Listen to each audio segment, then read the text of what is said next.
It has been a big week of money saving tips, and today another one. If you remember the good old days, do you remember those days? Oh yeah, the good old days. I love the good old days when you'd pop next door for a cup of sugar, or your neighbour would borrow your lawnmower. Then collaborative consumption is a blast for the past for you. Yeah, it's also called the shared economy, and it's building a sense of community while saving people money and helping the environment as well.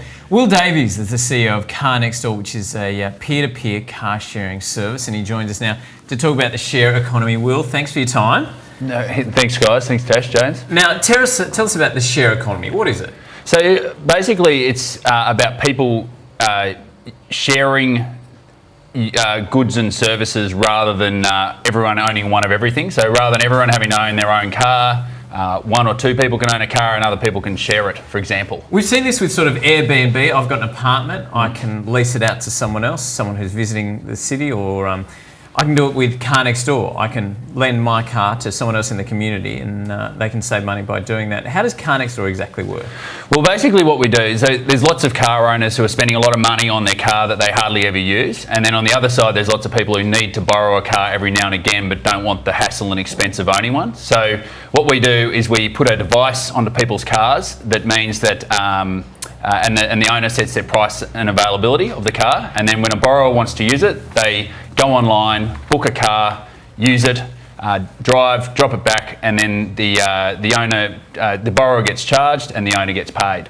So my car's like a garbage dump with the amount of stuff in it. I don't know whether I'd be okay with sharing. You do this, you love it. I actually do this. I feel it's a great way to make sure there's less cars on the road and also make a bit of money from a car that in essence is sitting in our driveway for 2 days of the weekend. So can you make money out of it then if you're not using, a lot of people in cities don't usually use their car during the week, they'll only use it on weekends. So can you make money from it then? Yeah, so our average car owner makes around about $3,000 extra income, a profit a year from it. Wow. So, it can pay for the rego and the insurance and some of the on-road costs and things, so yes. We talk about the share economy with apartments and houses and cars, but you sort of have discovered that it exists in a whole heap of different realms, doesn't it? Yeah, there's stuff going on all over the place. So a typical day in the life of a mega sharer might be to carpool to work using a service like JRide,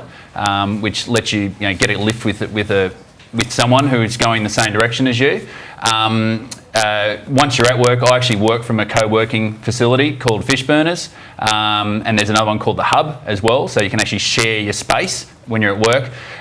If you're wanting to hedge your trim your hedge at the end of the day, you could borrow one off a website called OpenShed. And then you guys are probably familiar with Gumtree, so yes. We had a guest before that's using Gumtree to get guests for his wedding. Right, okay, nice one. That's unique. So Gumtree, if you want to buy a wardrobe off Gumtree, rather than spending $500 or $600 new at the shop, it's a form of sharing, and then you could use a Car Next Door to pick it up in a ute. And then, like Airbnb, book your next holiday and staying at someone's house while they're away somewhere else. It's just making better use of the stuff that's already there rather than all these things sitting idle whilst we're using other stuff.